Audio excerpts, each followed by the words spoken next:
During our anniversary dinner, my husband stood next to his mistress, smirking as he passed me divorce papers.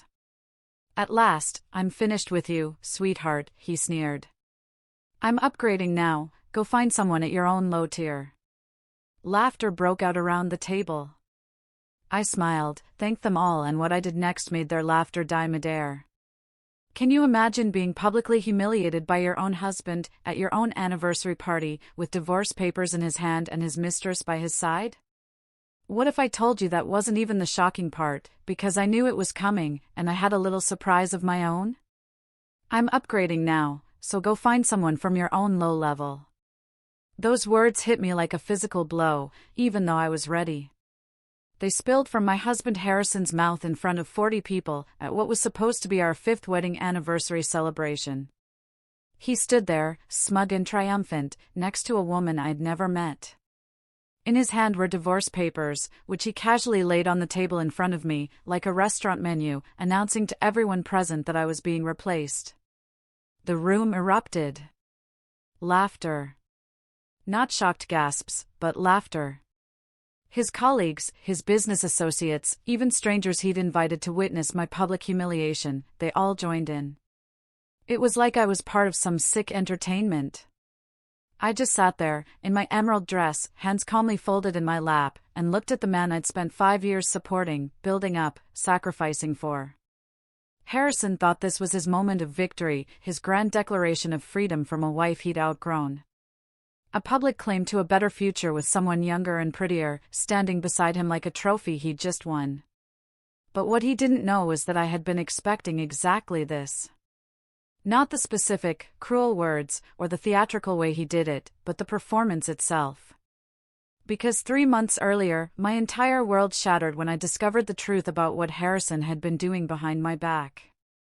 And I'd spent every single day since then quietly building something that would transform this moment from my destruction into his. The phone in my clutch wasn't just a phone, it was connected directly to the venue's audio-visual system. That yoga friend seated among the guests? She was my attorney. The mountain of evidence I'd compiled over 90 agonizing days was about to appear on every screen in that room. And the laughter that filled this ridiculously expensive event space? It was about to die in a way none of them would ever forget. But to truly understand how I got to that moment, you need to know how our marriage, how we began. 7 years ago, I met Harrison Whitmore at a marketing conference in Chicago.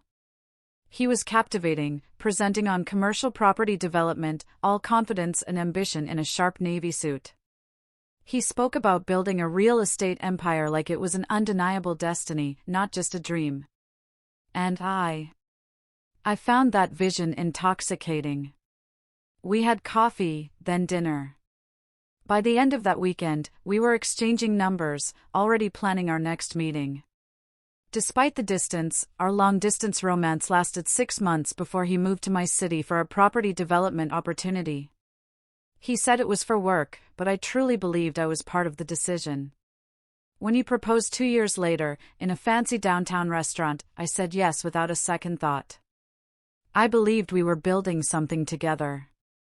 That marriage meant partnership, mutual support, creating a life that reflected both our dreams and contributions. I threw myself into that partnership with everything I had. Harrison was launching his commercial real estate firm, and I became more than his wife, I became his bedrock. I introduced him to contacts from my marketing firm, people who trusted my judgment enough to take meetings based solely on my recommendation. Those introductions led to his first major property deal, the one that established his credibility in an industry where reputation was everything. I managed our entire household so Harrison could focus exclusively on his business. I took on all the invisible labor that kept our lives running smoothly: groceries, meal planning, bills, mortgage payments, coordinating repairs, managing our social calendar to ensure we maintained relationships crucial for his career. I hosted dinners for his business associates, turning our suburban home into a sophisticated space where deals could be discussed over good wine and meticulously prepared meals. I learned to read the room, knowing when to engage and when to subtly fade into the background, always skilled at making Harrison look good in front of the people whose opinions affected his prospects. I supported every late night, every risky investment, every decision that required me to sacrifice so he could advance. I told myself this was what partnership looked like, that my contributions were building our future together, even if only his name appeared on business cards and property deeds. Our home became my project. I decorated it carefully, creating an impression of success and stability. The kind of home that said, Harrison Whitmore is a man worth doing business with. I took pride in creating that environment, believing I was contributing to our shared success, even if it wasn't publicly acknowledged. Looking back from that moment at Meridian Hall, with divorce papers in front of me, I could see how utterly I had deceived myself. I had been so focused on being supportive, on being the kind of wife who enabled her husband's ambitions, that I never once questioned whether Harrison valued what I was building. Did he see my contributions as partnership, or just the expected price of being married to someone with larger ambitions than mine?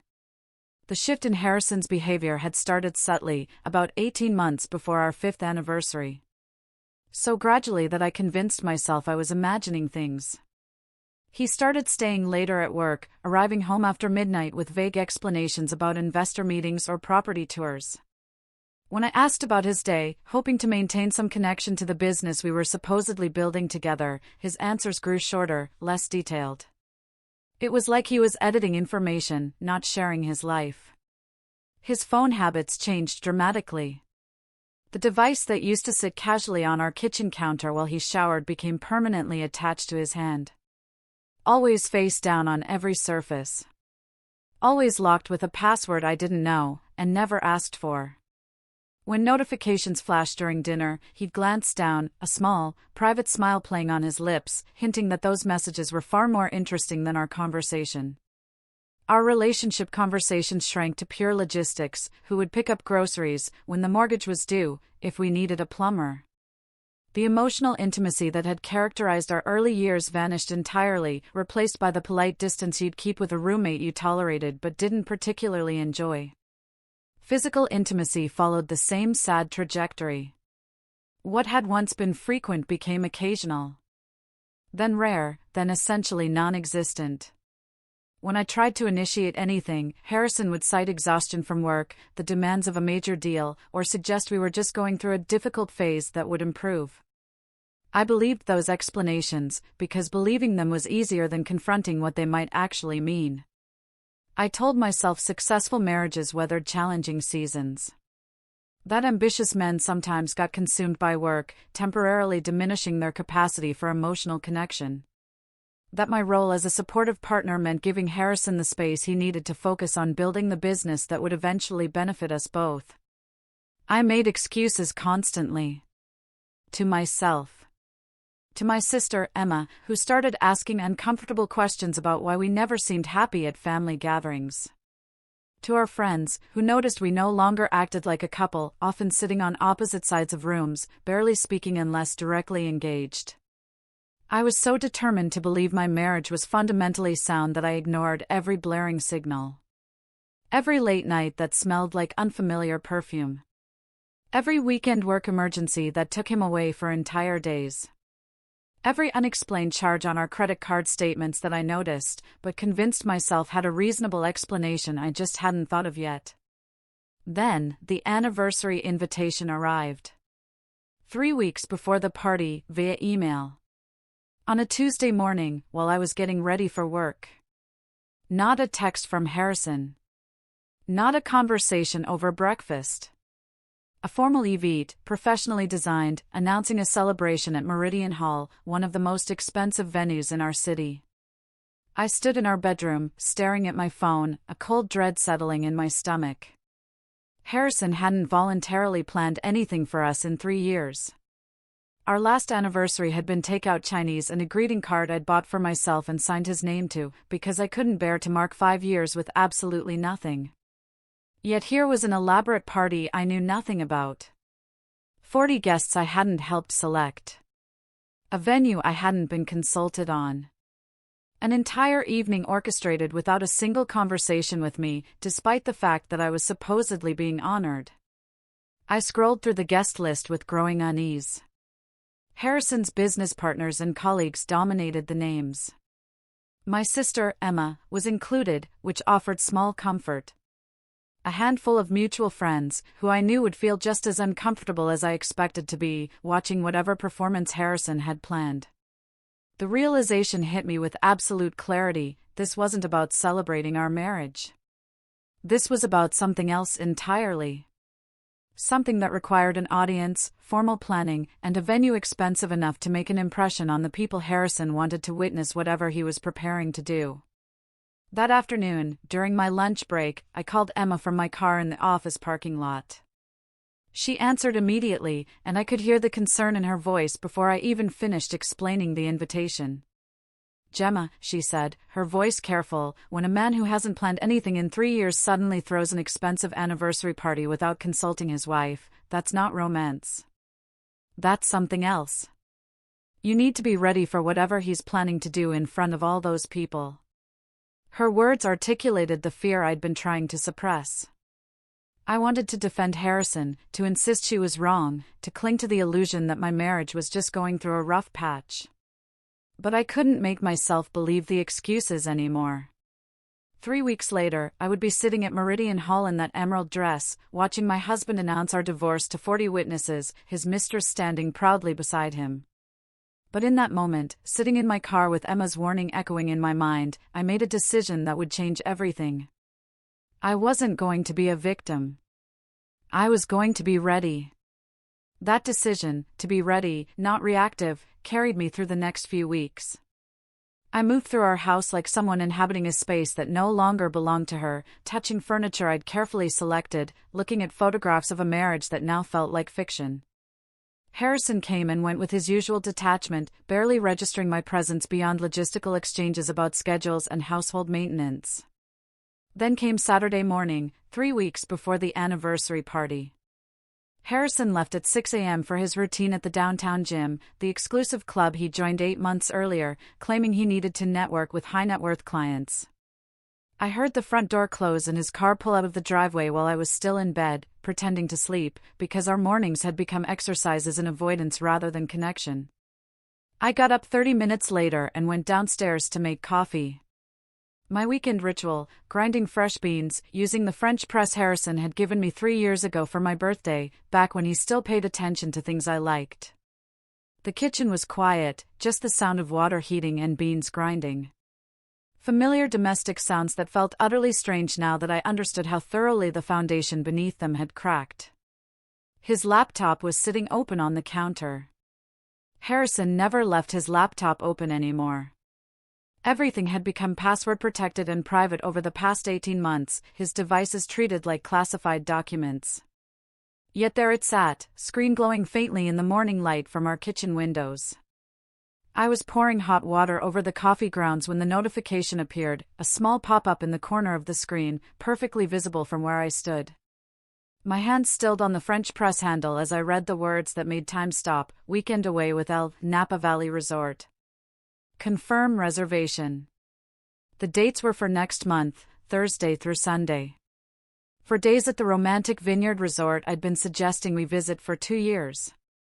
The place I'd bookmarked and mentioned repeatedly, trying to find something that might restore what we'd lost. But this was with Elle. Someone who only warranted a single initial, suggesting either careful discretion or the kind of casual intimacy where full names became unnecessary between people who knew each other very well. I set the French press down with deliberate care, my coffee forgotten.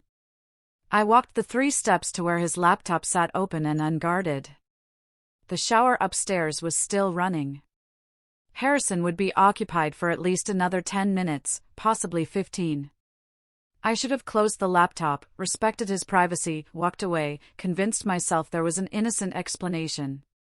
But my hands were already moving, already clicking on the notification to open the calendar application. The screen filled with entries I had never seen. Weeks and months of scheduled appointments that told a story I had been desperately refusing to acknowledge, even as I lived inside it. Lunch with Elle appeared every Tuesday and Thursday at noon.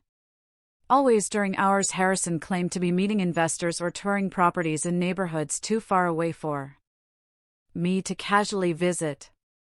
The entries stretched back through weeks of calendar history, a pattern so consistent it was clearly routine, not occasional. Evening at AL's place, populated most Thursday nights. The same evenings Harrison told me he was attending networking events, coming home after midnight smelling like wine and cigarettes, explaining he'd stayed late to make the right connections. I scrolled further back, watching months of my marriage rewrite themselves as I discovered the truth beneath the excuses I'd accepted. The Napa Resort reservation wasn't an isolated romantic gesture. It was part of a pattern stretching back 14 months. 14 months of systematic deception while I had been maintaining our home, planning our anniversary, and wondering why I felt so desperately alone in a marriage that was supposed to eliminate loneliness. The earlier entries were even more explicit, created before Harrison had apparently learned to use initials for discretion. Dinner with Leia at Harborview. Meet Leia at the Grandmont Hotel. Pick-up gift for Leia. Leia. Not an initial anymore. An actual name. A real person who had occupied 14 months of my husband's life while I was being the supportive wife who made sure his shirts were pressed and his mother received birthday cards on time. The shower upstairs turned off. I had maybe 5 minutes before Harrison came downstairs, expecting breakfast and the same oblivious wife he'd been deceiving for over a year. I opened his email application, my hands moving faster now as adrenaline overrode the shock. The inbox loaded immediately because Harrison hadn't bothered to log out, confident in his privacy or perhaps just careless in his comfort with deception. The emails from Leia were easy to find. They dominated his recent messages, dozens exchanged just in the past week. I clicked on the most recent thread and started reading. The messages were worse than the calendar entries because they contained actual words, emotions expressed in complete sentences. A relationship that existed in detailed exchanges, not just scheduled appointments. Leia Vaughn was 28 years old, according to her email signature. A marketing director at Grandview Hotels, a luxury chain Harrison's company had partnered with for some downtown development project. Her professional title sat beneath her name in a clean sans serif font, creating a sickening cognitive dissonance between her corporate role and the intimate content of her messages to my husband. Cannot wait for Napa, baby. Finally, a whole weekend without hiding. I'm so tired of pretending we're just colleagues when we're together at work events. I want to be able to touch you without worrying who's watching. Harrison's response had come within minutes. I know, sunshine. Just a few more weeks after the anniversary thing is handled. Everything changes. No more hiding. No more pretending. Just us building the life we've been planning. The anniversary thing. He was referring to our marriage, our 5 years together, as a thing to be handled before moving on to his real life with someone else. I scrolled through more messages, each one revealing layers of a relationship that had clearly moved far beyond a physical affair into emotional partnership. They had inside jokes, shared references to experiences I knew nothing about, plans for a future that included Harrison, but somehow excluded his wife entirely. Harrison called her sunshine, the best part of his day, his reason for getting up in the morning, phrases I dimly remembered him using with me during our courtship, before they became casualties of familiarity and the comfortable routine of established marriage. But the truly devastating discovery wasn't emotional. It was financial. Buried in their email exchanges was a shared folder Harrison had given Leia access to, labeled Our Future with the kind of optimistic certainty that made my stomach churn. I clicked on it and watched spreadsheet after spreadsheet load on the screen. Assets Harrison was moving. Bank statements showing systematic transfers from our joint accounts into new ones, bearing only his name. Investment accounts I had helped fund through my salary and the business contacts I had provided, now being liquidated and converted into holdings I had no access to, and apparently no knowledge of, until this very moment. He had been stealing from me. Methodically, deliberately, for months. I found statements for accounts I didn't even know existed. Transfers of substantial amounts that should have required both our signatures, but apparently hadn't. Documentation showing Harrison had been using our home equity as collateral for business loans without my knowledge or consent, putting our house at risk for investments that would benefit only him if the marriage ended. There was even a draft postnuptial agreement buried in one of the subfolders. I opened it and read through terms so one-sided they would have been comical if they hadn't represented the systematic theft of everything I had helped build during 5 years of marriage. Harrison would keep the business, the investment accounts, the retirement funds, most of the property we had accumulated together. I would receive a small settlement that might cover 6 months of basic living expenses if I was careful. He wasn't just planning to leave me. He was planning to leave me with nothing, while he started a new life with someone younger and more exciting, someone worthy of the successful version of himself he wanted to present to the world. I heard movement upstairs, footsteps crossing the bedroom floor toward the stairs. Harrison would be down in less than 2 minutes, expecting his Saturday morning routine to proceed exactly as it always did. My first instinct was confrontation. To scream, to throw his laptop across the kitchen, to demand explanations and apologies. To watch it shatter against the wall. But something stopped me. A survival instinct that recognized anger without strategy was just noise. That confrontation without preparation would give Harrison time to hide more assets, delete more evidence, construct more lies that I would have no way to disprove. I pulled out my phone instead. My hands, surprisingly steady, began photographing everything on his screen. Every calendar entry. Every email exchange. Every financial document showing the systematic transfer of our shared assets into accounts bearing only his name. My hands moved with mechanical efficiency while my mind processed the complete destruction of everything I had believed about my marriage. I created a secure cloud storage account under a pseudonym, using my work email and a password Harrison would never guess.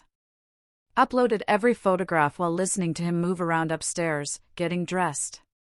Then I closed his laptop exactly as I had found it, notifications still visible on the screen, and returned to making coffee, like the previous 10 minutes hadn't just dismantled my entire understanding of my life. Harrison came downstairs 5 minutes later, hair damp from the shower, gym clothes bundled in his arms. He was humming something under his breath, looking relaxed and satisfied in a way I hadn't seen in months. "Good workout?" I asked, my voice remarkably normal considering what I had just discovered. "Great," he said, leaning in to kiss my forehead with the same casual affection you might show a moderately appreciated household pet. "Sorry, I'm running late, though. Can you wrap those eggs to go?" I wrapped his breakfast in foil and handed it to him along with a travel mug of coffee I had poured. I watched him grab his laptop without noticing anything amiss. Waved as he headed out for another Saturday at the office that probably involved Leia rather than actual work. The door closed behind him. His car started in the driveway. I stood alone in our kitchen, with cold coffee and the crushing weight of knowledge I could not unknow. Then I sat down at our kitchen table, opened my own laptop, and began researching divorce attorneys who specialized in financial fraud within marriages. The search took me down a rabbit hole of legal websites and consultation forms, all blending together after the first dozen. I needed someone who understood that this wasn't just about ending a marriage, but about recovering assets that had been systematically stolen and preventing Harrison from controlling the narrative of our separation. Catherine Ross's name appeared repeatedly in online reviews and legal forums discussing complex divorce cases involving hidden assets. Her website was professional but not flashy, featuring testimonials that read like victory reports from women in situations similar to mine. One review in particular caught my attention. Catherine recovered money my ex-husband swore no longer existed and made him pay for trying to hide it. I called her office Monday morning from my car, parked in a grocery store lot 3 blocks from my workplace, because I couldn't risk anyone from my office overhearing this conversation. The receptionist had the kind of efficient professionalism that suggested she fielded calls from desperate women regularly and knew how to assess urgency. "I need a consultation about divorce involving financial fraud," I said, keeping my voice steady despite how strange the words felt coming out of my mouth. "How soon can you come in?" she asked, without hesitation. "As soon as possible. Tomorrow afternoon at 2. Bring any documentation you have. Bank statements, emails, photographs, anything that supports what you're telling me." Tuesday afternoon found me walking into a steel and glass building downtown that screamed expensive legal expertise from the marble lobby to the elevator panels. Catherine's office was on the 14th floor, and when I stepped into a reception area decorated in calming neutrals, I felt simultaneously out of place and exactly where I needed to be. Catherine Ross was in her mid-40s, impeccably dressed in a charcoal suit that probably cost more than my monthly salary. Her handshake was firm, her office intimidatingly organized. As she gestured for me to sit in her conference room, I noticed she'd already pulled out a notepad and a recording device. "Tell me everything," she said simply. I showed her the screenshots on my phone, walked her through the calendar entries and emails, explained the financial documents I'd discovered showing systematic asset transfers. By the time I finished, 40 minutes had passed, and Catherine had filled several pages with handwriting so precise it looked typed. "Your husband," she said, looking up from her notepad with an expression that managed to be both sympathetic and predatory, "is both dishonest and sloppy. That combination will be his downfall." She asked questions for another 30 minutes, drilling into details about our financial situation, the timeline of changes, whether I'd noticed any other suspicious behavior. Then she leaned back in her chair and outlined what would happen next.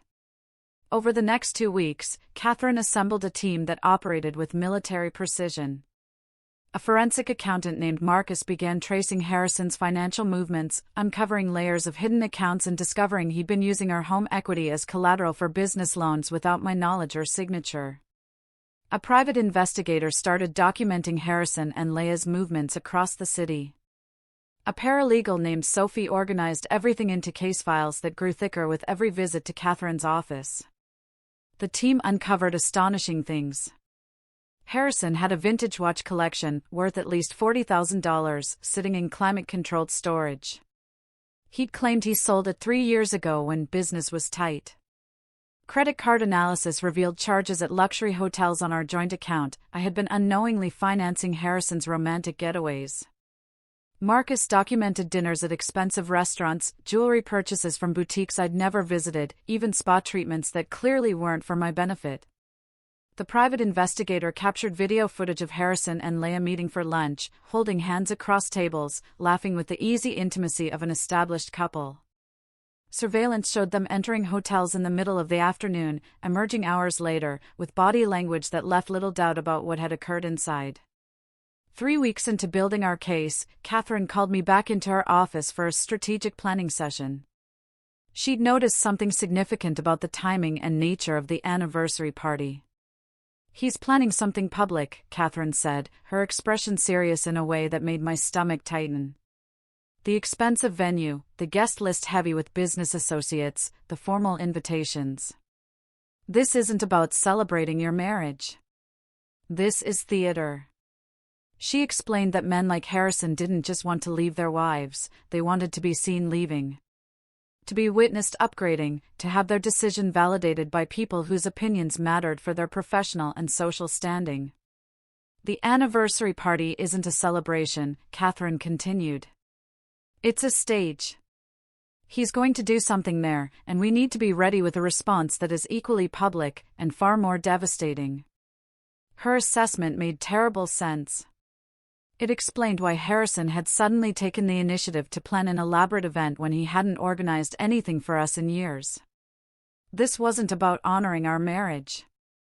This was about positioning himself as the successful man, finally free from the burden of a wife he'd outgrown. Catherine drafted legal documents that could be filed immediately. She prepared evidence packages, organized by category, financial fraud, marital asset dissipation, detailed documentation of infidelity with dates and locations. She coordinated with Marcus and the private investigator to ensure we had comprehensive documentation of everything Harrison had done, leaving no room for him to claim I was exaggerating or lying. "When he makes his move," Catherine said, "we respond immediately, publicly. And with evidence he cannot dispute. He wants theater? We will give him theater. But our version ends very differently than the script he's written." The hardest part of those 3 weeks wasn't the meetings with lawyers or reviewing evidence of my husband's betrayal. It was going home every evening and pretending I knew nothing, maintaining the facade of the oblivious wife while living with someone who was systematically destroying everything we had supposedly built together. Every morning, I made coffee and asked about Harrison's day with genuine-sounding interest. Every evening, I prepared dinners he barely touched, scrolling through his phone, probably texting Leia about plans that didn't include me. I did laundry and paid bills and maintained our household exactly as I always had. I attended work functions with Harrison, standing beside him and smiling, making small talk with people who had no idea what was happening beneath the surface of our apparently stable marriage. At some of these events, Leia was present. I watched them maintain careful professional distance, but their eyes communicated everything their words couldn't say in public. 2 weeks before the anniversary party, Harrison's firm hosted a charity gala. I found myself standing near the bar at the same time as Leia. She smiled at me with what appeared to be genuine friendliness. "You must be so proud of Harrison," she said, gesturing towards him. "He has built something really impressive with his company." "We built it together," I replied, keeping my voice pleasant, while a quiet rage burned beneath my composure. "I was there from the beginning. Made a lot of it possible, actually." "Of course," Leia said, though her expression suggested she hadn't really considered my role beyond the basic fact of my existence. "It must be nice being married to someone so ambitious." I looked at this woman who had been sleeping with my husband for 14 months, who'd received romantic getaways funded by my salary, who apparently believed she'd found something special worth stealing from someone else's life. "It has been educational," I said, then excused myself before I said something that would reveal how much I actually knew. The performance required constant vigilance. Every word carefully chosen. Every facial expression controlled. I complimented Harrison's new clothes without mentioning they appeared in our closet despite his claims that business was challenging. I admired his improved physique without noting that his dedication to fitness had somehow eliminated his interest in physical intimacy with his wife. I became the perfect version of the oblivious wife Harrison needed me to be, the woman who suspected nothing, questioned nothing, threatened nothing. All while Catherine and her team built a comprehensive case that would destroy everything he was planning. The anniversary party was now only 1 week away. Harrison had been coming home earlier some evenings, almost jovial in a way I hadn't seen in months. He was excited about something. Confident. Like someone about to execute a plan he believed would work perfectly. He had no idea I was executing a plan of my own. The final week moved with that strange quality of time that feels both too fast and impossibly slow. Each day brought me closer to the confrontation I'd been preparing for, while simultaneously stretching out, making every interaction with Harrison feel like performance art requiring exhausting levels of concentration. Tuesday evening, Harrison came home at 6, which was so unusual I looked up from the kitchen counter where I was making dinner with genuine surprise. He hadn't arrived home before 8 on a weeknight in months. Seeing him walk through the door while the sun was still visible felt disorienting. "Thought I'd actually have dinner at home tonight," he said, loosening his tie and heading straight for the bourbon decanter. He poured himself 2 fingers and settled into his chair at the table with the air of someone making a deliberate choice to be present, rather than someone who actually wanted to be there. I brought over the pasta and sat across from him. We ate in silence for several minutes before Harrison cleared his throat. "This is going to be a special night on Sunday," he said, watching me over the rim of his glass. "Really special. I invited everyone important. Your sister is coming, right?" "Emma will be there," I confirmed, keeping my voice neutral despite the cold weight settling in my stomach. "Good. That's good." He swirled his bourbon, and I noticed his hand wasn't quite steady. Nerves? Excitement? I couldn't tell. "I want everyone there. I want them to see where we are, where things are going." His phrasing was careful, deliberately vague, designed to mean anything depending on interpretation. I played the role of the supportive wife, assuming the best intentions. "It was thoughtful of you to plan something," I said, the lie tasting bitter, even as the words came out smooth and genuine sounding. Harrison looked at me then with an expression I couldn't quite read, guilt mixed with anticipation, maybe a last flicker of doubt about whatever he had planned. The look vanished quickly, replaced by the confident mask he'd been wearing for months. He went to bed early, claiming he had an important meeting. I stayed up late on the phone with Emma, who had become my lifeline through these final days of pretending. "How are you holding up?" she asked, her voice tight with concern. "I feel like I'm holding my breath underwater," I admitted, just waiting to surface, but not sure I'll make it. "You are stronger than I would be," Emma said. I would have confronted him weeks ago. Probably would have thrown his laptop through a window. I laughed, despite everything. "Catherine says the key is patience. Let him think he has control so we can take it away completely when it matters most." "Catherine is brilliant and terrifying," Emma replied. "Remind me never to get on her bad side." We talked for another hour, going over details of Sunday evening. Emma knew her role, position herself to record everything on her phone, be ready to provide support, and above all, do not react visibly, no matter what Harrison said or did. Any dramatic response from my side would give him ammunition to claim I was unstable or vindictive. Thursday afternoon, Catherine called an emergency meeting. Her voice on the phone carried an urgency that made my pulse quicken. "Marcus found something significant," she said.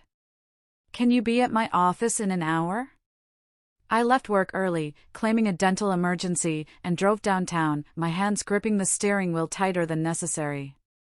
Catherine's conference room felt smaller than usual. Or maybe it was just the weight of whatever information was about to be shared. Marcus was there, along with Catherine's associate who specialized in tax law. Documents were spread across the table in organized stacks. Harrison's business partner has been keeping documentation of questionable financial practices, Marcus explained, without preamble. Joel Preston. He's been uncomfortable for months with how Harrison handles property valuations and loan applications. Catherine picked up the explanation. Harrison has been inflating property appraisals to secure larger loans than the properties are actually worth. He takes out the loan based on the false valuation, uses some of it for legitimate business purposes, and pockets the difference. It's systematic fraud that extends beyond your marriage into his professional operations. The tax attorney, Rebecca Chin, added more context. Based on what Joel has documented and what Marcus has uncovered, Harrison has also been underreporting income from property sales. The difference between what he reports to the IRS and what he actually receives is significant enough to trigger a federal investigation if the right people become aware of it. I sat down slowly, processing the scope of what they were telling me. So, this isn't just about divorce anymore. No, Catherine confirmed. This is about documenting a pattern of fraudulent behavior that extends into multiple areas of his life. When you expose what he has done to you personally, we will also be exposing practices that could result in criminal charges. Joel is willing to provide testimony if necessary, but he wants legal protection for himself since he was technically aware of some of these practices. Can you arrange that? I asked. Already in process, Catherine replied. Rebecca has contacts at the IRS who will be very interested in this information. We've drafted a formal complaint with enough detail to trigger an investigation, but we're holding off on filing it until after Sunday. Why wait? Because timing matters, Catherine explained. If we file before the party, Harrison might get wind of it and change his plans. We need him to proceed with whatever he has orchestrated for Sunday evening. We need him confident and exposed. Then we hit him with everything at once, the personal betrayal, the financial fraud within your marriage, and the professional misconduct that threatens his entire business. The scope of what we were building felt overwhelming. This had started as documentation of an affair and asset concealment. Now, it encompassed potential federal crimes and the destruction of everything Harrison had built professionally. You need to leave no room for doubt, Catherine said, reading my expression accurately. No space for him to claim you're a vindictive ex-wife, exaggerating the truth. When you reveal what he has done, it needs to be so thoroughly documented that nobody, not his colleagues, not his business partners, not even his lawyers, can question the evidence. Friday afternoon, I picked up the emerald dress I'd ordered 2 weeks earlier. The silk was beautiful, the cut flattering, making me feel powerful rather than decorative. Emma had come for moral support, and we were heading back to my car when my phone buzzed with a text from Harrison. "Wear something nice tomorrow. I want you to look good for our guests." I showed the message to Emma, who actually threw her own phone across the interior of my car in frustration. "He's unbelievable. He's going to publicly divorce you, and he wants you to dress up for it?" "That's exactly what I need," I said, surprising myself with how calm I sounded. "His arrogance is what makes this work. He's so confident I'll comply with his expectations, even as he destroys our marriage, that he can't imagine I might have plans of my own." Emma retrieved her phone from where it had landed. "You are terrifying when you're strategic. Remind me never to cross you." That evening, Harrison worked late again, or claimed to. I sat alone in our living room with a glass of wine, going through the evidence one more time on my laptop. Photographs of Harrison and Leia at restaurants. Video footage of them entering hotels. Financial documents showing systematic theft. Email exchanges revealing a relationship that had lasted 14 months while I was supporting his career and maintaining our household. My phone buzzed with a notification from an unknown number. The message was short, devastating in its casual confidence. "Tomorrow is going to be perfect. Finally, I can stop hiding. Love." The text was clearly meant for Harrison. Leia had somehow gotten my number confused with his in her contacts, an easy mistake when two people's names were stored sequentially. She was excited about tomorrow, about whatever public declaration Harrison had planned, about finally stepping into the role she'd been playing in secret for over a year. I forwarded the screenshot to Catherine without adding any comment. Her response came within minutes. "Perfect. Keep that. We can use it." Saturday evening arrived with the quality of a Last Supper. Harrison came home early again, poured bourbon for both of us without being asked, and actually sat with me in our living room instead of disappearing into his office. "I've been thinking about us," he said after several minutes of silence. I waited, letting him fill the quiet with whatever carefully constructed statement he had prepared. "Tomorrow is going to mark a new chapter. Things have been difficult, I know, but change can be good. Change can be exactly what people need to move forward." His words were deliberately vague, constructed to mean anything depending on interpretation. I played along, because that was what the moment required. "Change can be good," I agreed. "Tomorrow will certainly be memorable." We sat there for another hour, having the most extended conversation we'd shared in months. Every word he spoke was theater. Every response I gave was performance. Two people speaking different languages while pretending perfect understanding. Harrison went to bed before me, claiming he needed to be well rested for tomorrow. I sat alone in our living room, finishing my bourbon, thinking about how tomorrow night would be the last time he slept in this house as my husband. Possibly the last time he would be a free man before everything he had built came crashing down on him with the weight of thoroughly documented truth. I felt surprisingly calm, almost peaceful, like someone who had been climbing a mountain for 3 months and could finally see the summit. Tomorrow, I would reach it. Sunday arrived with the weight of inevitability. I woke before dawn and lay in bed, listening to Harrison sleep beside me, his breathing steady, undisturbed by whatever conscience might have troubled a different kind of person. The irony wasn't lost on me that this would be the last morning we would wake up in the same house as husband and wife. I spent the day in careful preparation. The emerald silk dress hung in my closet, pressed and ready. My hair appointment was scheduled for 3 p.m., giving me enough time to achieve the polished look I needed without appearing to have tried too hard. Every detail mattered. Every element of my appearance needed to communicate that I was someone who deserved respect, not someone who could be casually discarded in front of an audience. Harrison spent most of the day at his office, claiming last-minute preparations for the evening, though I suspected he was with Leia, coordinating whatever performance they had planned. He came home at 4 to shower and change, passing me in the hallway. With barely a word beyond confirming he'd meet me at the venue, needing to arrive early. I was grateful for the solitude.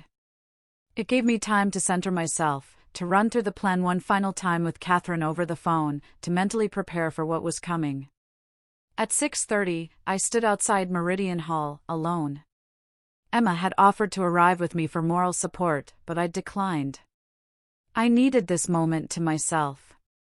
Needed to walk through those doors on my own terms, carrying the weight of what I knew, and what I was about to do. The building was stunning in the evening light. Glass and steel rising above the harbor, floor-to-ceiling windows reflecting sunset colors in shades of amber and rose gold. The kind of venue that screamed expensive taste and careful planning. Harrison had spared no expense, which was ironic considering the expense came from accounts that legally belonged to both of us.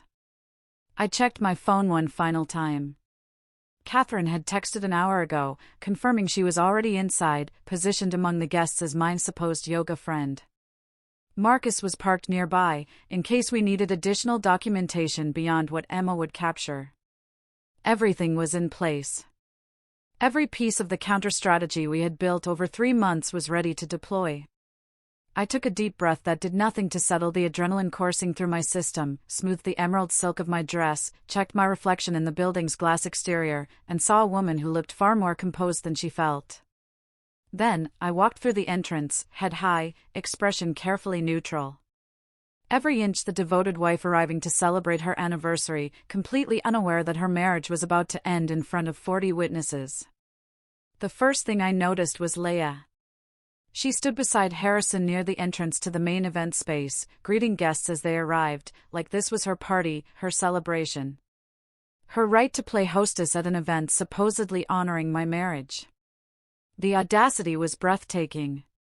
She wore red, a dress that probably cost what I earned in 2 months, the kind of designer piece that communicated wealth and taste in equal measure. Her hair was styled in loose waves that looked effortlessly romantic, but had probably required hours with a professional stylist. Her makeup was flawless, camera-ready, perfect for whatever photographic documentation Harrison expected this evening to generate. She looked like success, like youth, like everything I apparently was not, in Harrison's estimation of what he deserved. Harrison saw me before I reached them. His expression shifted through several emotions in rapid succession, too quickly for me to identify each one individually. Surprise, maybe. Or guilt. Or possibly just the discomfort of seeing someone you're about to publicly destroy looking unexpectedly composed and beautiful. "Gemma," he said, my name sounding foreign in his mouth after months of casual disregard. "You look beautiful." "Thank you," I replied with perfect politeness. "The venue is stunning. You did an excellent job with the planning." I turned to Leia and extended my hand with the same gracious courtesy I would show any hostess. "I don't believe we've been formally introduced. I'm Gemma." She took my hand with a smile that contained sympathy. Actual pity, for the woman she had been betraying for 14 months. "Leia Vaughn. It's lovely to finally meet you properly." Finally, as though we'd been circling each other for years, rather than existing in the same spaces while she conducted an affair with my husband. "Lovely to meet you as well," I said, releasing her hand and moving past them into the event space before either of them could read anything in my expression beyond polite friendliness. The room was filling rapidly with guests. Harrison's business associates dominated the crowd, men and women I recognized from various work functions over the years. Several mutual friends had arrived, people who would soon need to choose sides. My sister, Emma, was already positioned near the head table, her phone resting casually beside her water glass, a carefully calculated move. Catherine stood near the bar, talking to someone I didn't recognize, playing her role as my yoga friend perfectly. She caught my eye briefly and gave the smallest nod of acknowledgement before returning to her conversation. Everything was in place. Everyone was positioned exactly where they needed to be. Dinner began at 7. We were seated at a long table positioned in the center of the room for maximum visibility. 40 guests, arranged in a carefully planned seating chart that separated me from Harrison by the entire table's length. I sat at one end, like a guest at my own anniversary celebration, while Harrison held court at the other with Leia beside him. Her hand touched his arm repeatedly throughout the meal. Small gestures of proprietary familiarity that made several guests visibly uncomfortable. People noticed. People always notice when something is inappropriate, even if they choose not to acknowledge it directly. The food was expensive, beautifully presented. 5 courses of tiny portions arranged like edible art. I couldn't taste any of it. My entire focus was on Harrison, waiting for his performance, preparing myself to execute the response Catherine and I had planned.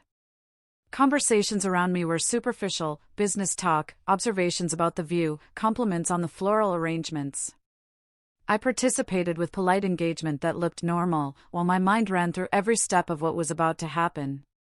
Between the 4th and 5th courses, I noticed Emma pull out her phone and position it on the table, screen facing Harrison's end of the room. Recording mode activated, though the angle looked casual enough that no one would question it. Catherine did the same from her position several seats down. Both phones capturing different angles of whatever was about to unfold. Then Harrison stood. The room went quiet immediately, with the kind of attention successful men command effortlessly. "Thank you all for celebrating this special evening with us," he began, his voice carrying across the space with practiced confidence.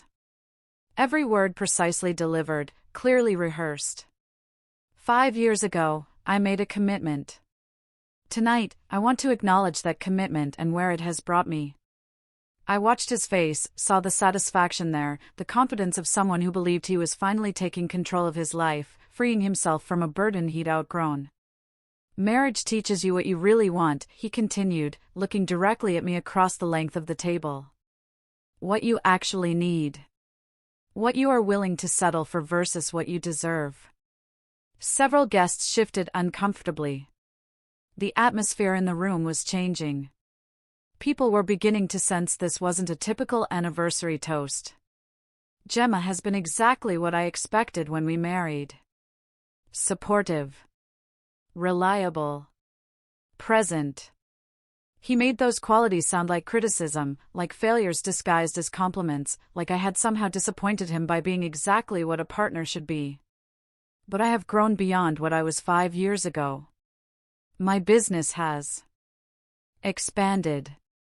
My vision has evolved. And I have found someone who matches where I am now, not where I was then. Leia was looking at him with undisguised adoration. The room had gone completely silent, except for soft classical music playing from hidden speakers, an utterly inappropriate soundtrack for the destruction unfolding. Harrison reached into his jacket and pulled out a manila envelope. He walked the entire length of the table with theatrical precision and placed it directly in front of me. "Divorce papers," he announced, with a satisfaction that made several guests audibly gasp. "Already filed. Already processed.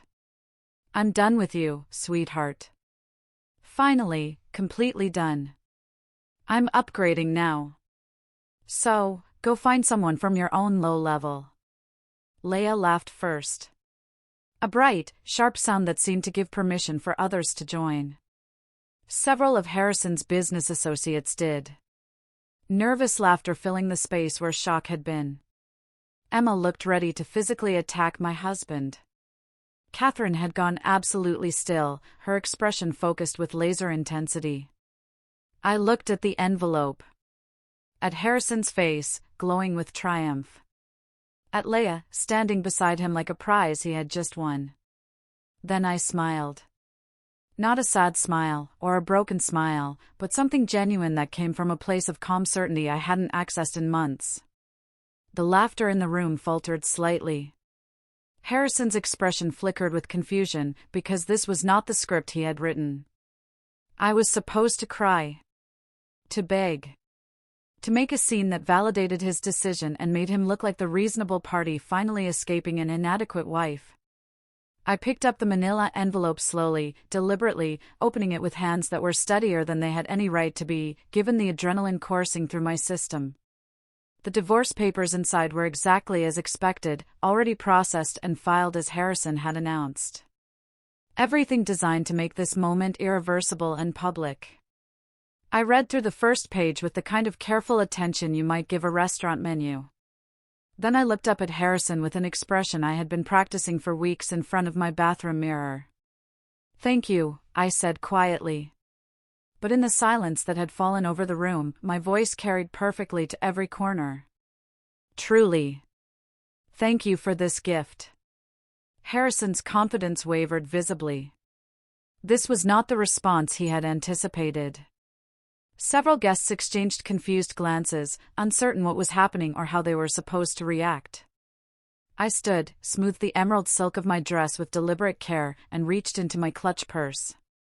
My phone emerged, held in a way that made several guests lean forward with curiosity. "Since we are sharing important documents tonight," I said, my voice steady and carrying across the room with unexpected authority, "I have something too. A little anniversary surprise of my own." I had arranged access to the venue's audio-visual system that afternoon, claiming I wanted to prepare a sentimental photo montage as a surprise for Harrison. The staff had been helpful, even showing me how to connect wirelessly to the large screens positioned around the room. My phone connected on the first attempt. The screens flickered to life. What appeared was not a sentimental photo montage celebrating marital happiness. It was Catherine's carefully edited video compilation, opening with simple text on a black screen, what Harrison did while Gemma planned their anniversary. The soundtrack was dramatic and cold, something classical that made the entire production feel like a documentary rather than personal revenge. I had left the music selection to Catherine, who had chosen perfectly. Then came the photographs Marcus had captured over 3 weeks of surveillance. Harrison and Leia entering hotel rooms in the middle of the afternoon. Timestamps were visible, showing dates and times that corresponded exactly with hours Harrison had told me he was touring properties or meeting investors. Harrison and Leia having lunch at expensive restaurants, his hand on hers across white tablecloths, their body language unmistakably intimate. Harrison and Leia at his exclusive gym, working out side by side. Video footage showed them leaving together, getting into her car, driving to her apartment building. Text message screenshots appeared next, conversations where Leia called him my future and Harrison responded with promises about their life together once he handled the Gemma situation. The footage was damning, not just because it proved infidelity. It showed a relationship conducted in public places, suggesting either remarkable arrogance or complete confidence that I would never discover the truth. The room was absolutely silent, except for the music and the sound of my video playing across multiple screens. Every guest was forced to watch. There was no escaping it. Harrison's face had gone from triumph to shock to something approaching horror. He was watching his private relationship exposed in front of everyone he had invited to witness my humiliation. The irony was not lost on me, and I suspected it wouldn't be lost on him either. Leia had gone pale, one hand pressed to her mouth, as though she might be sick. But the photographic evidence was only the opening act. The video transitioned smoothly to financial documents, bank statements showing Harrison's systematic transfer of assets from our joint accounts to ones bearing only his name. Spreadsheets detailing the liquidation of investments I had helped fund. Credit card charges for hotels, romantic dinners, and jewelry, all charged to our shared accounts. The screens displayed documentation of the storage unit containing his vintage watch collection, which he claimed was sold years ago. The hidden accounts he had opened using our home equity as collateral without my knowledge. The draft postnuptial agreement, so one-sided it demonstrated either legal incompetence or complete contempt for my contributions. Several of Harrison's business associates were leaning forward, reading the financial documents with the attention of people who understood exactly what they were seeing and recognized the legal implications. Then came the final piece, the evidence Catherine had saved for maximum impact. A letter from the Internal Revenue Service. Official letterhead, proper seals, signatures from actual federal officials Catherine had contacted through her network. The letter outlined an investigation into Harrison's company for tax fraud related to unreported income from property sales. Income he had concealed, not just from me, but from federal authorities. The document detailed potential charges that could result in significant fines and possible criminal prosecution. 40 guests sat in absolute silence, watching a successful man's reputation disintegrate in real time across multiple screens. Watching private financial crimes become public record. Watching what they had thought was a simple divorce announcement transform into evidence of systematic betrayal and fraud that extended far beyond marital misconduct. When the screens finally went dark, the silence was total, broken only by the sound of someone crying. Leia. I realized her mascara was running in dark streams that destroyed her carefully constructed appearance. Her face had crumpled as she understood that her career and reputation had just been demolished along with Harrison's. I walked the length of the table slowly, deliberately, holding a second set of papers I'd been carrying in my purse all evening. Harrison stood frozen, unable to speak or move. His face had gone from its earlier flush of triumph to a pale shade that suggested genuine shock. "You wanted to upgrade," I said, looking directly at him.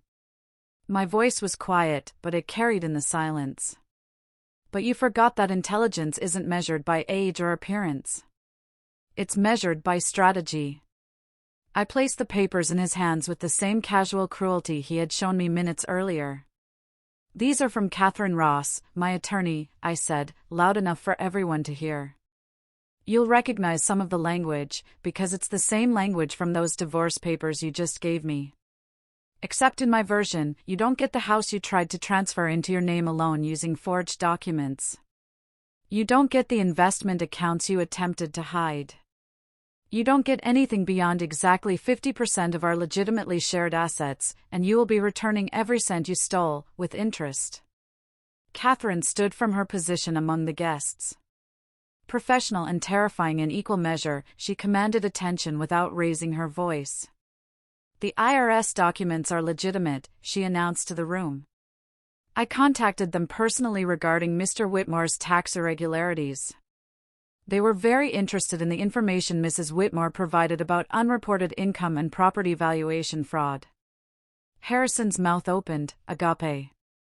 No words emerged. He looked like someone drowning, unable to breathe or think or process what was happening. Several of his business associates were already pulling out their phones. I could see them typing rapidly, probably calculating how quickly they could distance themselves from someone under federal investigation. Professional relationships built over years were dissolving in real time as people made immediate decisions about association and liability. I turned to Leia, who was still crying silently beside Harrison. "Your employer received an interesting package this afternoon," I said, my voice carrying the same quiet authority.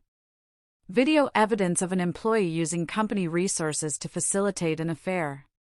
Company hotels for personal use. Company expense accounts for romantic dinners. Company time for personal appointments. I believe they call that misappropriation of corporate assets." Leia made a sound somewhere between a sob and a gasp. Her company had strict policies about ethical conduct.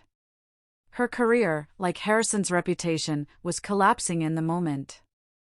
I looked at the 40 guests, many of whom were now recording the scene on their phones, just as they had recorded what they thought was my humiliation minutes earlier.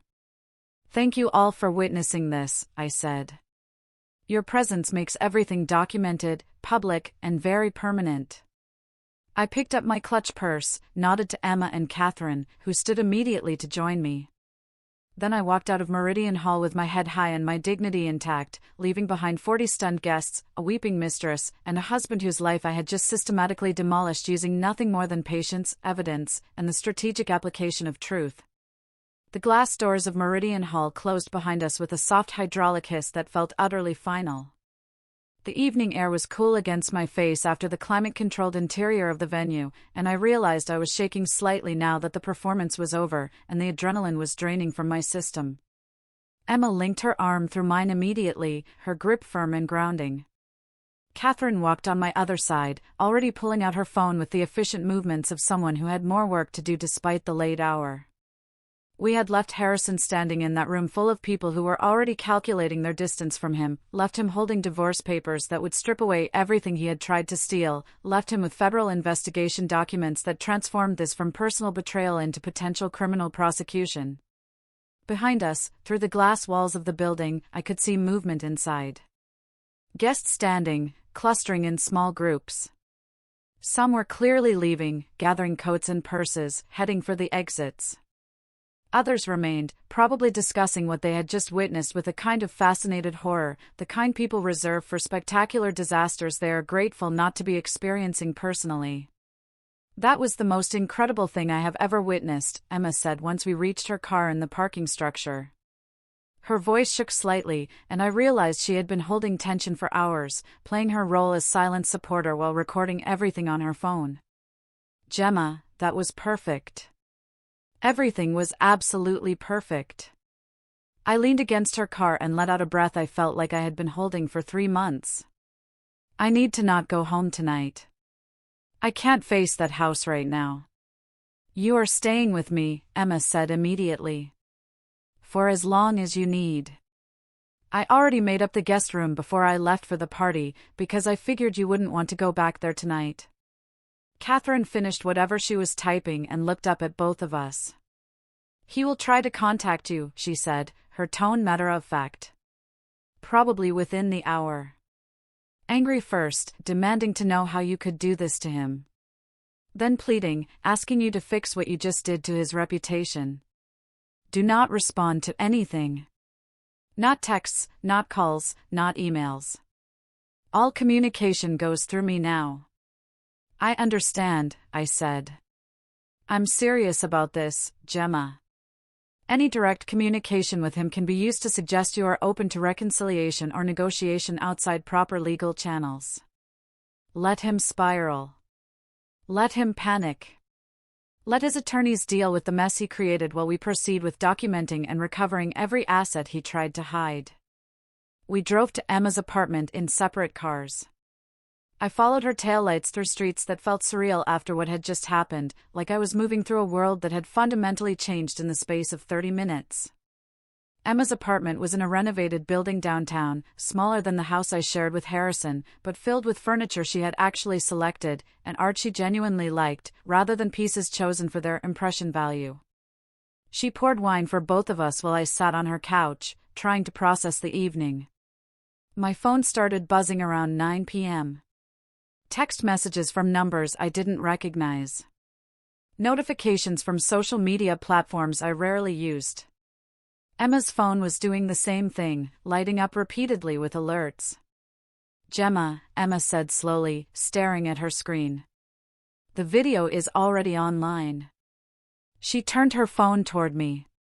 Someone had uploaded footage from the anniversary dinner to multiple platforms. The view count was climbing visibly, hundreds becoming thousands as we watched. "How many people were recording?" I asked. "At least a dozen that I could see," Emma replied. "Maybe more." Everyone had their phones out once your video started playing on the venue screens. We watched in real time as the anniversary dinner became viral content. The comment sections filled rapidly with responses that ranged from supportive to celebratory. People were praising what they called my strategic patience, mocking Harrison's arrogance, celebrating what they described as the most satisfying public revenge they had witnessed. Someone had already edited together a shortened version, focusing specifically on Harrison's divorce announcement, followed immediately by my counter-reveal. The editing was professional, set to dramatic orchestral music that heightened the emotional impact. That version was spreading even faster than the raw footage. "This is insane," Emma said, scrolling through comment after comment. "There are hundreds of thousands of views already, maybe more than 1 million at this point." By midnight, the number had reached several million across different platforms. My face was being screenshotted and turned into reaction images. Someone had created a meme using the moment I thanked Harrison for the divorce papers, captioning it with text about strategic planning and patience. That meme was being shared hundreds of thousands of times, becoming shorthand for calculated revenge. I turned off my phone around 1 a.m. because the constant notifications were overwhelming. Emma did the same after confirming that Catherine had everything she needed and would handle any urgent legal matters that arose overnight. Try to sleep, Emma said, showing me to her guest room. Tomorrow is going to be intense, and you need rest. I lay in her guest bed, staring at the ceiling for what felt like hours. Sleep seemed impossible despite exhaustion. My mind kept replaying the evening, analyzing every moment, questioning decisions, even though everything had gone exactly according to plan. Monday morning arrived too quickly. I woke to sunlight coming through unfamiliar windows and the disorienting realization that my life had fundamentally changed overnight. Emma was already up, making coffee. Catherine called, she said, handing me a mug. She wants to talk to you this morning. Said it's important. I called Catherine back while Emma made breakfast, though neither of us would eat. The attorney answered on the first ring. 3 of Harrison's major investors pulled funding overnight, Catherine said without preamble. They issued statements citing concerns about financial irregularities and declining confidence in leadership. Joel Preston released a public statement distancing himself from Harrison's conduct, both personal and professional. He's trying to save the business by throwing Harrison completely under the bus. That was fast, I said. Self-preservation usually is. 2 property development deals Harrison was negotiating fell through. The clients don't want association with someone under federal investigation. And Leah was terminated from her position, effective immediately. That last piece of information hit differently. Leah had made choices that destroyed her career, but there was something sobering about how quickly professional consequences manifested once personal misconduct became public.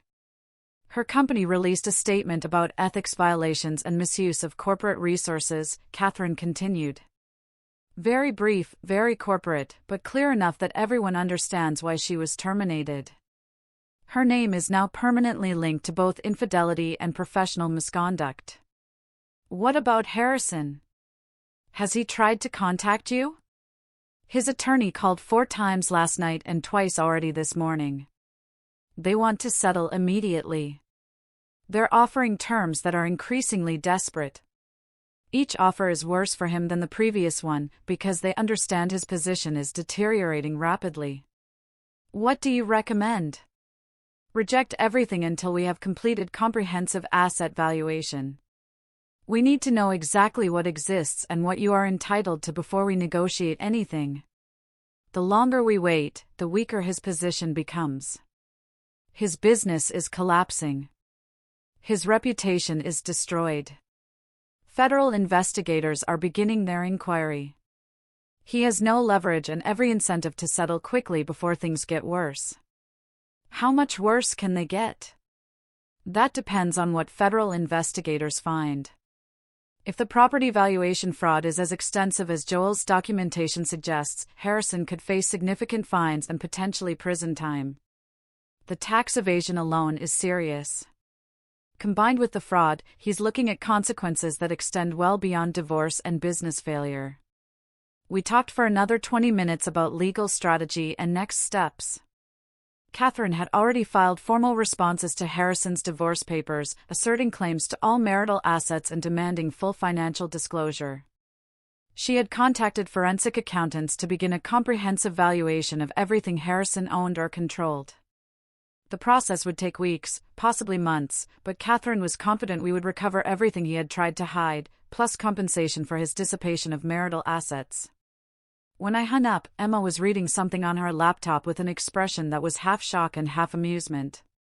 News websites are covering this, she said, turning the screen toward me. Not just gossip sites.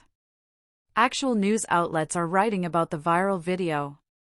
They're calling it a case study in strategic response to betrayal. The article she showed me analyzed the anniversary dinner from multiple angles, the planning required, the evidence gathering, the public nature of both Harrison's announcement and my response. There were quotes from legal experts discussing the implications of documenting and exposing marital misconduct in such a comprehensive way. My phone, which I had turned back on that morning, was filled with missed calls and messages.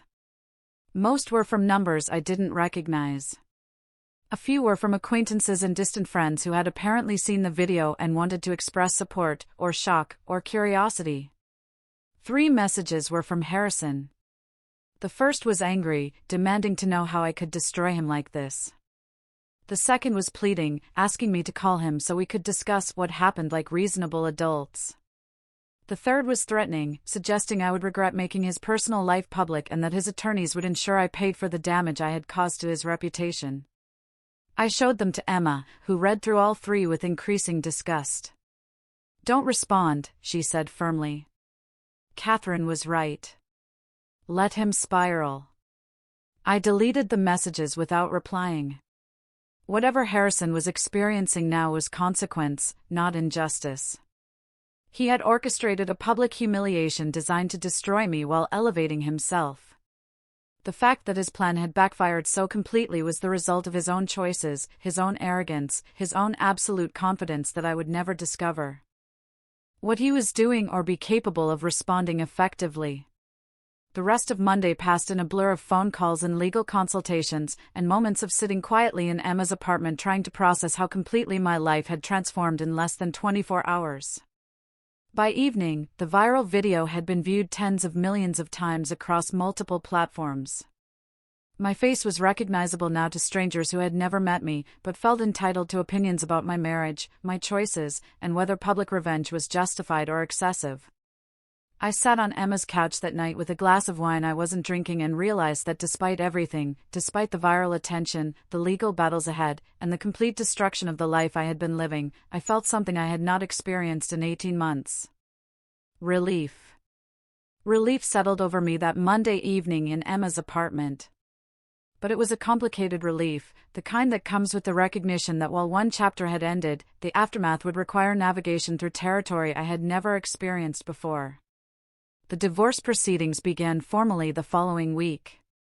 Catherine filed comprehensive responses to Harrison's papers, asserting claims to every marital asset and demanding full financial disclosure, with documentation requirements that would take his attorneys weeks to compile. The process was methodical and exhausting, involving depositions, document production, and endless meetings in Catherine's conference room, reviewing financial statements and property records. Harrison's attorney tried multiple approaches to expedite settlement. Each offer was more desperate than the last, reflecting his client's deteriorating position as business partnerships dissolved and federal investigators expanded their inquiry into his financial practices. Catherine rejected every proposal, insisting we would not negotiate until we had a complete understanding of every asset Harrison owned or controlled. The proceedings took 3 months to finalize. Judge Margaret Chin, a woman in her early 60s with a reputation for no-nonsense adjudication of complex marital disputes, presided over our case with an efficiency that suggested she had seen variations of this story countless times. Harrison's attorney attempted to argue that the viral video had created prejudice that made fair proceedings impossible, that public opinion had turned so decisively against his client that objective evaluation of asset division could not occur. Judge Chin shut down that argument with a single sentence that Catherine would later tell me she wished she could frame: "Your client damaged his own reputation through systematic fraud and public cruelty." Mrs. Whitmore simply documented the truth. The settlement was everything Catherine had promised, and more. The house remained mine through sole ownership, since Harrison's attempt to transfer the title without my knowledge or consent was legally void, making me the legitimate owner of property we had purchased together, but that he had tried to steal. The investment accounts were divided exactly in half based on their actual value, rather than the diminished amounts Harrison had claimed existed after hiding substantial portions. Retirement funds were split according to proper legal formula, rather than Harrison's preferred version where he kept everything and I received minimal compensation for 5 years of marriage. Every cent Harrison had transferred to his personal accounts came back with interest, calculated from the date of each fraudulent transaction. The vintage watch collection he had hidden in a storage unit was sold at auction, the proceeds divided and contributing to my settlement in a way that felt particularly satisfying, given how many times he had claimed those watches were sold during periods when he insisted we needed to be careful with spending. Catherine even recovered compensation for money Harrison had spent on Leia. The hotel rooms, romantic dinners, and jewelry purchases, all charged to our shared accounts, were classified as dissipation of marital assets. Harrison was required to reimburse me for his affair expenses, effectively making him pay twice for the relationship that had destroyed my marriage. The final settlement amount was substantial enough that I could pay off the remaining mortgage on the house and still have significant savings. Financial security I had not experienced in years while Harrison was systematically stealing from accounts I had helped build. But I didn't keep the house. The building held too many memories of a marriage that had slowly suffocated me. Instead, I sold it and used the proceeds to move into a penthouse apartment in the Arts District downtown, a space that felt like liberation made physical. 8 months after the anniversary dinner, I stood in my new apartment, with floor-to-ceiling windows overlooking the harbor. Meridian Hall was visible in the distance, its glass walls reflecting the afternoon sunlight. The venue had become a landmark in my personal geography, the place where I had reclaimed my life and demonstrated that quiet patience could be more devastating than dramatic confrontation. I decorated the space according to my own taste, rather than compromising with someone else's preferences or selecting pieces designed to impress business associates. Art I genuinely liked, rather than art that just looked expensive. Furniture that served function and provided comfort, rather than making statements about success and status. My career had transformed in ways I never anticipated. The marketing firm I worked for promoted me to creative director 3 months after the video went viral. My boss explained the decision by noting that someone capable of orchestrating such comprehensive strategic communication clearly possessed valuable professional skills that the company wanted to utilize and retain. The promotion came with a 40% salary increase and creative authority over major client campaigns. For the first time in years, I was earning money that was unambiguously mine, unconnected to Harrison's aspirations or expenditures or his constant criticism that I wasn't ambitious enough, or successful enough, or simply enough. I adopted a cat named Justice, because Emma suggested it and the irony appealed to me. An orange, imperious creature entirely uninterested in performing emotional labor for anyone's benefit. He spent his days positioned in patches of sunlight, occasionally deigning to acknowledge my presence when food or attention suited his convenience. Catherine became more than my attorney, she became a friend who understood what it meant to watch a marriage dissolve and choose reconstruction over collapse. She introduced me to a support group that met monthly, women with similar stories about partners who had systematically underestimated them. We shared experiences and strategies, building a community based on survival and growth, rather than shared victimhood. The group taught me that my story was not unique, though the viral documentation of it had been unusual. Countless women had experienced versions of what I had lived through. The difference was that most handled their divorces privately, without public exposure of the betrayals they had endured. 9 months after the anniversary dinner, Catherine called with news that extended Harrison's consequences far beyond divorce and professional collapse. Joel Preston had contacted federal investigators with additional evidence about financial crimes that reached back years before our marriage and continued throughout it. Harrison had been falsifying property valuations systematically, inflating appraisal amounts to secure loans larger than properties justified, then pocketing the difference between actual value and borrowed amounts. Federal investigators launched a comprehensive examination of Harrison's entire business operation. What they uncovered resulted in criminal charges, 14 counts of wire fraud, tax evasion, and conspiracy. The scope of his illegal activity was staggering, generating hundreds of thousands of dollars in unreported income over 6 years. I was questioned extensively as part of the investigation. Federal agents reviewed every document I had provided Catherine during the divorce, looking for any indication I had known about or benefited from Harrison's crimes. They cleared me quickly once they understood I had been as deceived about his business practices as I had been about his personal conduct. The trial lasted 3 weeks. I attended several days of testimony, sitting in the public gallery and watching prosecutors present evidence that built an overwhelming case. Harrison's business partner testified about practices he had documented but felt powerless to stop. Forensic accountants explained the systematic nature of the fraud. Loan officers from multiple banks described how they had relied on property valuations that turned out to be significantly inflated. Harrison was convicted on 11 of the 14 counts. At sentencing, Judge William Torres imposed 6 years in federal prison, followed by supervised release and restitution requirements that would likely occupy the remainder of Harrison's professional life. I attended the sentencing hearing because Catherine believed closure required witnessing consequences in their entirety. Harrison stood behind the defense table wearing a suit that no longer fit properly, his face showing the accumulated stress from 18 months of fighting charges that evidence had proven conclusively. When Judge Torres asked if he wanted to make a statement, Harrison looked directly at me for the first time since his arrest. "I destroyed everything good in my life because I confused success with happiness and ambition with fulfillment," he said, his voice carrying less confidence than I had ever heard from him. "My wife deserved better. She was better. And I was too arrogant to recognize that until it was too late." The words might have meant something years earlier. Now, they were just insufficient acknowledgement, delivered far too late to matter. I felt nothing watching him be led away to begin his sentence. Not satisfaction, not vindication, not even the closure people talk about finding at the end of difficult chapters. Just a profound sense of release from a narrative I was finally finished living. That evening, I stood in my apartment with Justice curled on the sofa and harbor lights reflecting off the dark water. I understood something fundamental that had taken months to fully grasp. Revenge had never been about destroying Harrison. It was about refusing to be destroyed by him. It was about documentation rather than confrontation, strategy rather than emotion, patience rather than impulse. Harrison had wanted to upgrade. What he actually did was trade partnership for performance. Someone who knew him completely for someone who knew only the version he performed for public consumption. The real upgrade had been mine. From a wife defined by marriage to a woman defined by her choices.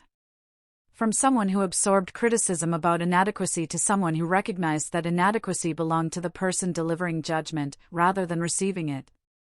The anniversary dinner video still circulates occasionally on social media, resurfacing whenever someone compiles examples of public accountability or strategic response to betrayal.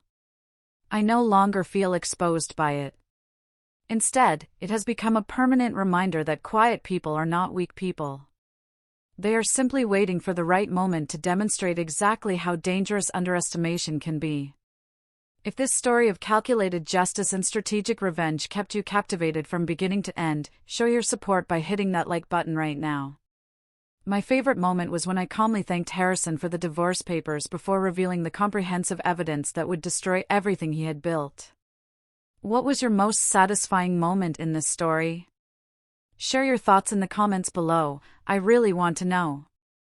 And don't miss more powerful stories of resilience, justice, and triumph over betrayal. Subscribe and hit that notification bell so you're notified the instant we upload new content.